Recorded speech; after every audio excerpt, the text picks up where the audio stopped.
Et pour le tournoi Destination 2018, c'est l'Irlande qui remporte le Grand Chelem, le troisième de son histoire, en s'imposant en Angleterre sur le score de 15-24. Voilà, 3 essais partout si j'ai pas de conneries. Donc voilà, 3 essais partout.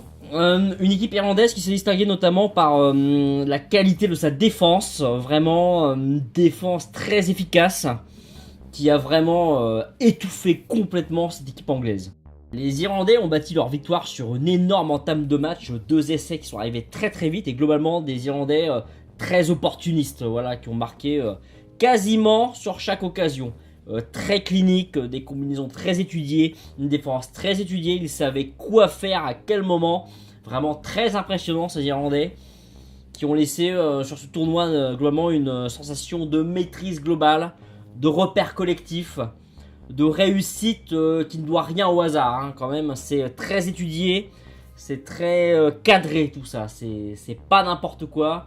Voilà, on étudie la vidéo, on sait ce que les autres font, on sait ce qu'on sait faire, on ajuste les deux de manière à ce que ça coïncide parfaitement et à ce que la victoire soit au bout. Vraiment une équipe très impressionnante d'Irlande. Tout de même à signaler du côté anglais, d'ailleurs le match s'est joué sous la neige et il neige en ce moment à Paris d'ailleurs. La bonne prestation de Daly, voilà, Elliot Daly, l'anglais, donc qui a vraiment pas trop mal joué.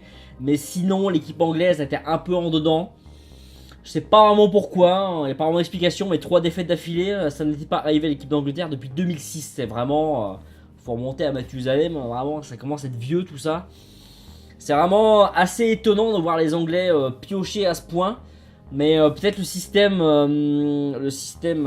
du sélectionneur actuel a-t-il été un peu dévoilé. Voilà, maintenant on sait comment ils jouent et on sait comment les contrer. Quand je dis on, je parle pas de moi-même bien sûr, mais des adversaires qui commencent un peu à piger comment ils fonctionnent.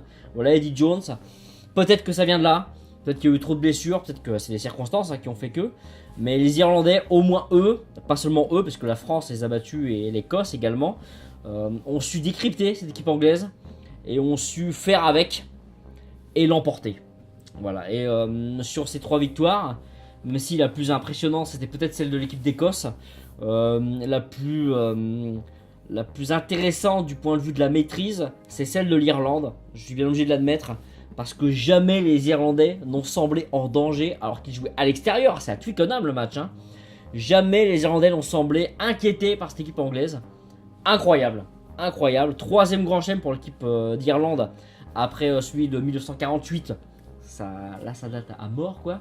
Et celui de 2009, on se souvient, c'était également à l'extérieur. C'était au Millennium Stadium de Cardiff avec un drop de Ronan O'Gara et un Stephen Jones. C'est la génération d'avant ce joueur, hein, la vache, on se sent vieux. Stephen Jones, lui, qui avait manqué des points importants au pied.